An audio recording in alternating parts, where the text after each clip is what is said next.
I've spent much of my life since coming back from my NDE trying to read others' explanations of their own experiences and find anyone's that was similar to my own. So far, I've only met 2 women who have had similar experiences of seeing 3 light beings. And if they weren't the same beings, then they were similar beings. Some people call them God, angels, or what I call them.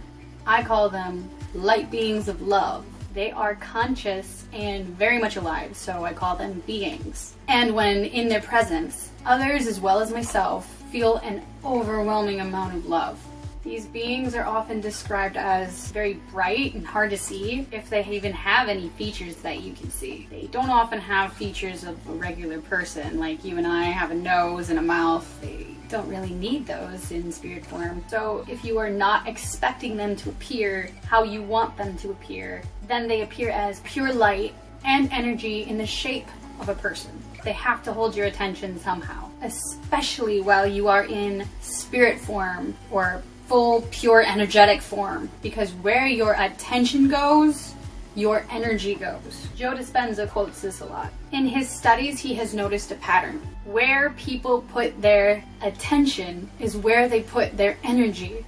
So I've noticed that George G. Ritchie and a man by the name of W. Michael King have experienced these layers of reality, the same layers that I've experienced. Everybody seems to call these layers by different names. These different names are just different labels for the same thing. Some of these different labels are layers of consciousness, layers of reality, realms of consciousness, quantum realms, realms of reality, or as Michael King writes, attention 1, attention 2, etc., etc. And the most common label that I hear is dimensions.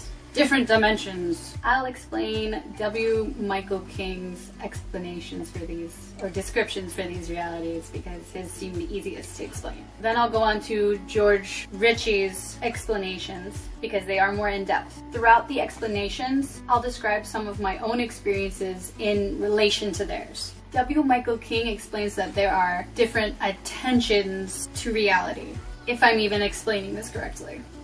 When we are in or experience these different attentions, we are capable of doing and noticing different aspects of reality. We all have our filter of reality based on our beliefs. Side note, our filter of reality is our beliefs. Therefore, our beliefs are projected into our human body experience as well as during our full spiritual or energetic experience. Now, some people say reality is based on our projection of it. Therefore, there are no truths, only perceptions. However, that is far from the truth of our reality, our shared reality. With our perceptions, we energetically manifest what we desire or believe, or what we ourselves are, or what we ourselves need to overcome.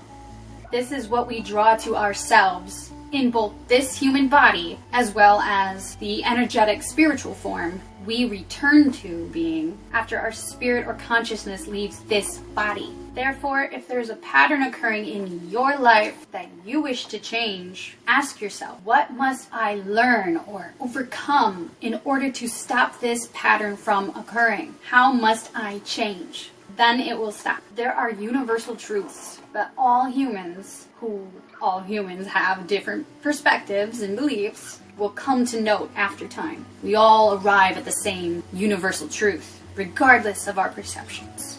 Again, these universal truths are the laws that govern all of reality, all of these layers. It does not matter what you do, you cannot break these universal laws and truths. They are what keep all layers or realms of existence, existing, conscious, with life. Perceptions can be wrong. Okay, there are different pockets, dimensions, or layers of reality. So based on your energy signature, which is based off of your beliefs and perceptions, you either go to one of these layers either knowingly or unknowingly, either aware of your beliefs or unaware. I have learned from my own experience that our universe is an energetic sorting machine, so to speak. Manipulative energies repel authentic energies. Therefore, where there are loving light beings, there cannot be hateful and disgusted beings. Though the loving light beings are capable of traversing these different layers or realms of consciousness, of existence. Whereas these darker entities, they can't really traverse as well, if at all. Due to their hard-headed beliefs, many of these other layers or realities consist of spirits that do not notice the loving light beings or their presence. Much like how we do not or barely notice the presence of spirits that permeate our reality. Our energy does not, or not always, pick up on the same energy wavelengths or frequencies that these other spirits are on. We don't see them, or we do. Sometimes. Of course, there are many ways to teach our bodies how to be made aware of these other energies within our layer of reality. One of them being focused meditation and breath retention practices. I have some videos on those as well as a playlist that consists of those videos and this video and several other helpful videos. So side note, next to that side note, I have realized that being sensitive to these other energies around us all boils down to living with intention of being willing to put forth the effort of disciplining our bodies and brains. In overcoming our primal desires that energetically hold us back, we can more intuitively choose the thoughts that are energy giving, thoughts that do not set us back into a spiral of beta brainwaves, which are the fight or flight response. Staying in beta brainwaves or the fight or flight response can make our body sick. And sadly, our human brain gets addicted to being in the beta brainwave state if we allow it to. We have to train our bodies like it's a wild animal. So through many different forms of focused meditations, clear intentions, visualizations, though visualizations are unnecessary but helpful if you are a visual person who needs to refocus yourself. Visualization can help with that. And breathing techniques. We can raise our vibration. And I say breath retention or breath practices are helpful because how we breathe is what helps, or is part of what helps us dictate which brainwave state we're in. So pairing breathing techniques with clear intention can help you learn to walk up and down these different brainwave states. There are many monks, and I did a video on this too, as well as many other experienced meditators who can stay fully aware and conscious while their body slips into theta, delta, and gamma brainwave states. In those states of consciousness, or in those different brainwave states, you can find a lot of healing by way of your own intention of asking for healing, upon your own intention of healing, or going to a quantum hypnosis healer. They can help you enter these states which connect you to the divine, which connect you with healing and ridding your body of these harmful energy states that you've been so addicted to holding on to, because the brain likes to be addicted to all sorts of things that aren't in our best interest. But anywho, George G. Ritchie's realms. George G. Ritchie describes his realms as such. Realm 1, earthly realm. If I'm recalling correctly from Ritchie's book, My Life After Dying, within the earthly realm, there are spirits that do not want to give up on their life, or they are unaware that they are in spirit form and are exploring or trying to get someone else's attention. During my own experience, I recall being in this earthly realm and not realizing I had died. Rather, I was more awestruck with how vibrant all these colors were and curious about my newfound abilities. So in this realm, we in spirit form can influence our loved ones with our thoughts or intentions, because our thoughts and our intentions are energy that we're sending out. Even now, more often than not, our loved ones sadly do not see or seem to notice us. I remember in spirit form hugging my dad when I heard his sad thoughts. And after I told him about my experience and how I had hugged him when I was a ghost, these are the words of a 10-year-old child, he told me that he thought he had seen something or heard something, and he felt a feeling of peace, and he thought about me. So how does one escape this layer of reality? By way of thoughts, ultimately. Though there is more to it. A pairing of thoughts, beliefs, and emotions dictate where we will be energetically sorted. But the best part is, you are in control of your emotions and your thoughts. They are not in control of you. However, it can seem that way.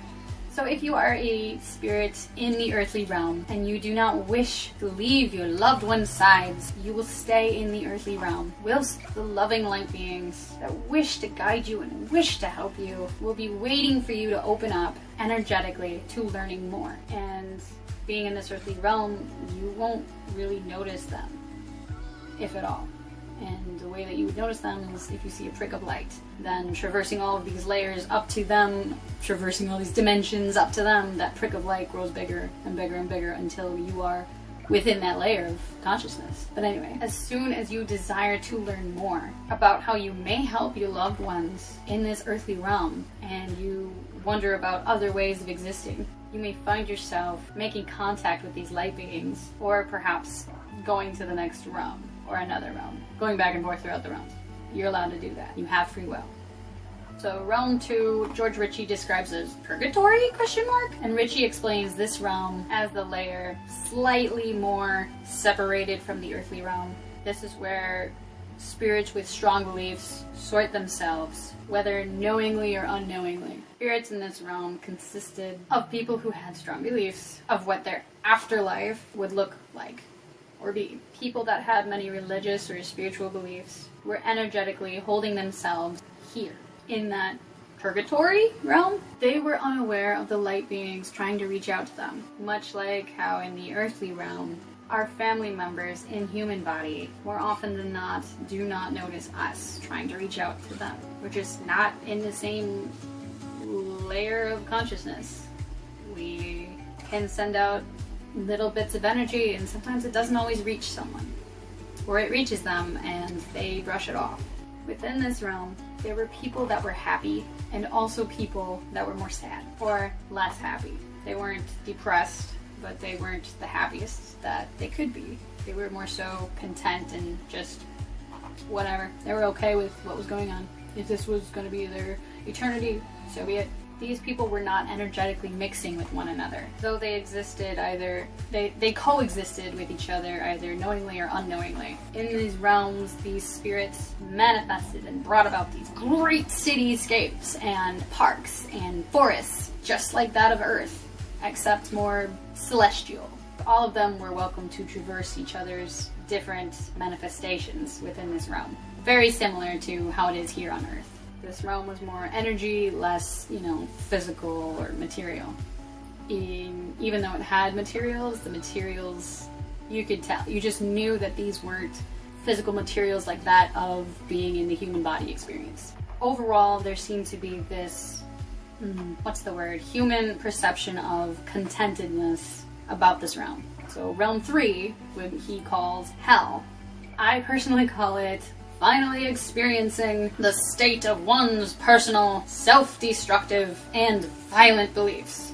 This realm was kind of within realm 2 somehow. This realm was untouchable by the other happy or less happy but not depressed spirits. As like energy attracts like energy, like minds attract like minds, birds of a feather flock together. Within this realm of hell, where the people had no longing to exist in the earthly realm, nor did they have the willingness to wonder, to be curious, or learn. This realm was seemingly void of love. When I was told of this realm in my experience, the light beings informed me that there are levels to reality like there are levels to everything. Also, levels to good and bad. As it goes, so here's the greatest good, right? And the baddest bad. Within the baddest bad, there is less good. So it goes greatest good, little less than the greatest good, little less than the less of the greatest good, and so on and so forth. It goes down. It's a spectrum, it's a hue, all that wonderful stuff. These beings in this lower realm were not fully void of love, based on what I just said. Though they denied love to others, and they denied love to themselves. They refused to forgive others, and they refused to forgive themselves. And they refused to try and work with said light beings. Any loving message that these light beings were trying to send to them, they dismissed. They refused. They didn't want it. They chose to continue their perpetual suffering. All the while, the light beings were disheartened by this, by watching, you're watching these spirits that you helped form and create, just torturing themselves. They don't know any better. But these spirits are not doomed to suffer for eternity. It might seem like eternity in human perception of time, more so a very, very long time.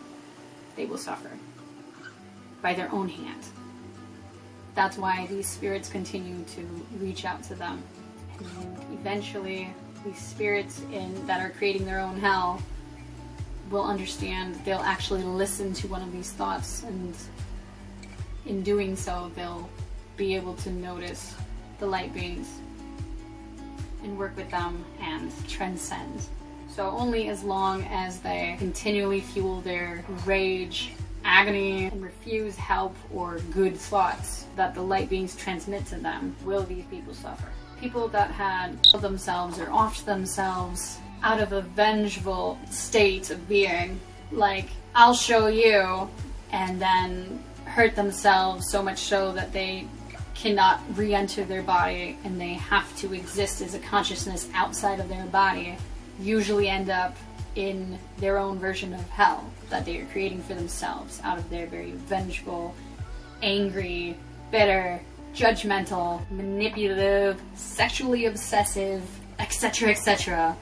All of those kinds of energy signatures exist in this hell that they create. So realm 4 is more upbeat, it's knowledge. I summarize Richie's description of this realm, knowledge, by simply stating that here resided most of the scholars, or scholarly-like people, those with a love of discovery and learning and teaching. Richie noted that he had heard beautiful music playing all throughout this realm. There was also a sense of love, passion, and purpose. Richie got the sense that this is where many of our great human ideas have come from. Maybe some of the best music as well. Richie says on page 28 to 29 in his book, My Life After Dying, and I'm gonna have to read it from my notes here because I can't read it word for word. I don't remember it word for word. This is the realm where I believe the souls go who have developed the greatest interest in a particular field of life's endeavor. The ones who want to keep on researching and learning more in their particular fields. This gives hope to all the people who want to keep learning and have established enough wisdom to realize we have just begun to scratch the surface in any field when we are on the Earth's level of development. We, not only in the fields of education, psychology, psychiatry, and neurology, but in all walks of life, have asked ourselves the question, where do new ideas come from? I know not the answers to this from my medical background, but it is my belief that I found the answer to this question after I was shown a few things in this realm. It seemed to me that this dimension is divided into centers of higher learning. The only things on Earth that begin to approach these centers in similarities are our own most advanced universities and large industrial research centers. Wow. With that, on to Realm 5. Richie calls this Realm 5 Heaven? I personally call this realm Reuniting with Love and Creator. And we'll get to why. So, when I had met the 3 beings in this 5th realm that Richie explains, the first being that spent the most time with me, it was like a one-on-one time, explained to me that I was, in lack of a better way of explaining this, I was his creation. That I was formed of the same energy that he himself existed as. Pretty cool. The main, giant light being that I spent most of my one-on-one time with in this realm told me that after forming my energy, he and I, as well as the other 2 spirits that were with him, that were observing us having this discussion, all decided together on timelines for me to enter, have this human body experience. This big light being also told me that I had lived more than just one life. He had helped me with all my lives. He explained that I was an ancient energy that continues on and on and on. The human body is one of the wonders we choose for many different reasons and purposes. The main purpose that this light being told me was to spread the energy and frequency of love, which is a very creative and powerful healing force all throughout these different layers of reality. So Richie got to meet these beings as well. Much like my own experience, Richie didn't really interact with the other two spirits. Richie stayed with the main light being having this experience. The other two large light beings approached the main light being that Richie was with, but never seemed to do much else during Richie's near-death experience. However, in my experience, I did not pay much attention to these other light beings and what they were doing until I was told to put my attention on them and notice what they were doing. By golly, they were helping sort out karma that was created by my decisions. They began to sort things out after I wholeheartedly decided to return to my body to finish this current human body experience that I'm having right now. Each decision made and every synchronicity or serendipitous thing that I chose or wanted to be placed in my life to nudge me in the right direction during my earthly experience here were manifested in front of us as stones, rocks, boulders, and these other two light beings that had not really interacted with me were helping me pick up these rocks and stones. You know, they picked up the boulders. But they helped with tossing in and placing these decisions, plans, objectives, outcomes that would alter the flow of my life. Pun intended. For me, these light beings made it known that, unlike Richie, I did not have to return to my body. So perhaps my life is less impactful than Richie's life, though it's still important in the grand scheme of things, in the great big picture of life. Each little life and the ripple effect of each life is still very important. These beings imparted the knowledge of the options of returning to the earthly realm as a spirit of light instead of, you know, the energy that a worried or unenlightened earthbound spirit, you wouldn't have that, because that is parasitic in nature. If you work with the light bearings and then you still choose to return to earth in spirit form, you are now emitting a light. I know this because my daughter's great-great-great-grandparents showed up in my bedroom one night. Oh my gosh, they healed all of my intestines were swollen, and the doctors had no idea why. They were gonna do surgery the next day, and the night before my surgery, I saw them, and they emitted this beautiful blue light. I thought, I had a phone charger that had a tiny little blue light, but it didn't light up the room like how they lit up the room, as if it was like daytime. And it freaked me out. Like, I jumped out of bed and I screamed, and I was staring at them like, why are there these two old people in my house right now? But anyway, I don't need to get into that. My point, one of the options is coming back, and like them, being able to cause a change and help your loved ones in spirit form, whether they know it or not. Otherwise, I was welcome to stay with them, asking questions as long as I so desired. Or I could go through the process of creating a new human body experience, a new life. The knowledge was imparted that if I chose to create a new human body, that I would not be allowed to hold onto much of this current human body's memories and experiences. And this does not mean that I would lose access to this life's experiences and memories and lessons forever. This means that these memories and experiences that shaped my energy would be energetically stored in this dimension, which permeates all of the dimensions, all of existence.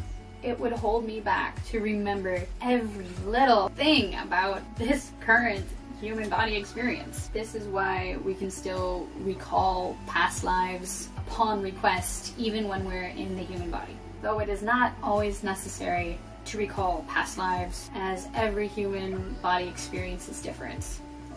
slightly different. What is necessary and logical to pass on to the next life will be energetically built upon and brought with you to this next incarnation in more than likely a human body. So not to fear. Unless I chose to return to this human body experience, obviously. As returning to this human body experience meant that I could impart much of my own experience and knowledge with others, as well as live out the human body experiences that I desired. Within this realm, the beings and I could look below us and see all the timelines that I had existed as. I had full access to these, and only access to few for logical reasons that I desired wisdom and knowledge to bring back with me. It was really interesting to see that it were as if there were moments in time all happening at once below us in their own separate but not separate spaces.